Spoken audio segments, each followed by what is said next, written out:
ওনাদের আলোচনা শুনে একটু শিউরিত হলাম, মানে শিউরে উঠেছি যে এত বিশাল কাজ করেছে এরা ভিতরে বসে বসে।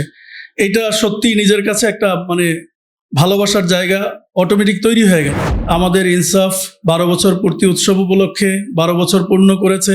এই উপলক্ষে আজকের যে আয়োজন, আমার কাছে মনে হচ্ছে ইনশাআল্লাহ একটা সময় ইনসাফ এই দেশের, ইসলাম না শুধু এই দেশের জনগণের একটা মুখপাত্র হবে। ইনসাফ এগিয়ে যাক, ইনসাফের জন্য আমাদের শুভকামনা।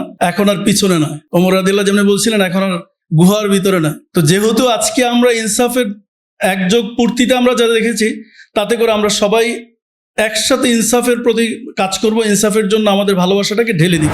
ইনসাফ যেভাবে আসছে মনে হয় ভিজিটিং কার্ড দেখার পরে আমার মনে হচ্ছে যে ইনসাফ নিশ্চয়ই কোনো মাদ্রাসা কেন্দ্রিক বা আলেম ওলামা সম্পর্কিত বা দিনী শিক্ষার্থীর মাধ্যমে হয়তো এই ইনসাফ এই সুন্দর একটি নামকরণ হয়েছে, এটা আমার ধারণা হয়েছিল।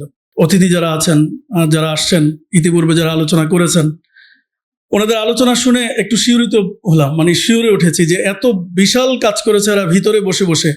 এটা সত্যি নিজের কাছে একটা মানে ভালোবাসার জায়গা অটোমেটিক তৈরি হয়ে গেল।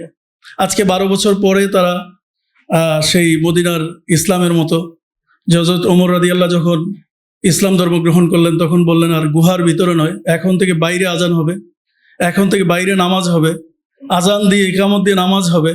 সে আমার কাছে মনে হচ্ছে যে ইনসাফ এই ধৈর্য এবং সিদ্ধান্ত, তারা যেই স্বপ্ন দেখেছিল, সাহস নিয়েছিল, সেই সাহসিকতা, মাহফুজ ভাইয়ের সেই সাহসিকতার সেই পদযাত্রা আজকে আমাদের ইনসাফ 12 বছর পূর্তি উৎসব উপলক্ষে 12 বছর পূর্ণ করেছে।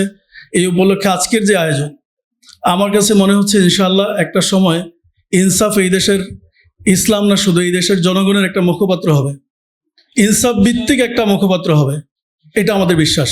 যেহেতু আমরা সকলেই মরণশীল, চলে যাব, কিন্তু যুগ যুগ ধরে আমরা যেমন আজকে আবু হানিফা রহমতুল্লাহকে মনে রেখেছি, আমরা যেমন আজকে আশরাফ আলী থানভী রহমতুল্লাহকে মনে রেখেছি, ঠিক তেমনিভাবে মাহফুজ খন্দকারকে মনে রাখার মতো কিছু কাজ করছেন এবং সিদ্ধান্ত, মানসিক চিন্তা, এই চিন্তার জায়গা থেকে মাহফুজ ভাই যেটা প্রতিষ্ঠা করতে চাচ্ছেন, এই কাজ আমার মনে হয় যুগ যুগ ধরে আগামী কিয়ামতের আগ পর্যন্ত আমার কাছে মনে হচ্ছে না, আমি স্বপ্ন দেখছি যে কিয়ামতের আগ পর্যন্ত মানুষ মনে রাখবে এমন কিছু কাজ হচ্ছে। আলহামদুলিল্লাহ, ইনসাফ এগিয়ে যাক, ইনসাফের জন্য আমাদের শুভকামনা।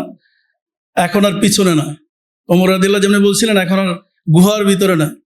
তো যেহেতু আজকে আমরা ইনসাফের একযোগ পূর্তিটা আমরা যা দেখেছি, তাতে করে আমরা সবাই একসাথে ইনসাফের প্রতি কাজ করব, ইনসাফের জন্য আমাদের ভালোবাসাটাকে ঢেলে দিব, যেন আগামীতে ইনসাফ খুব কলে বড়ে বাংলাদেশে অন্তত আমাদের বেঁচে থাকার জন্য, ইনসাফ প্রতিষ্ঠার জন্য, আলেম ওলামাদের বেঁচে থাকার জন্য অন্তত ইনসাফকে আমরা সবাই মিলে ভালোবাসবো। আগামী দিন ইনসাফ হবে বাংলাদেশের না, সারা বিশ্বের একটা দ্বীনি মুখপাত্র, একটা ইনসাফ ভিত্তিক মুখপাত্র, সেই প্রত্যাশা আমাদের। আসসালামু আলাইকুম ওয়া রাহমাতুল্লাহ।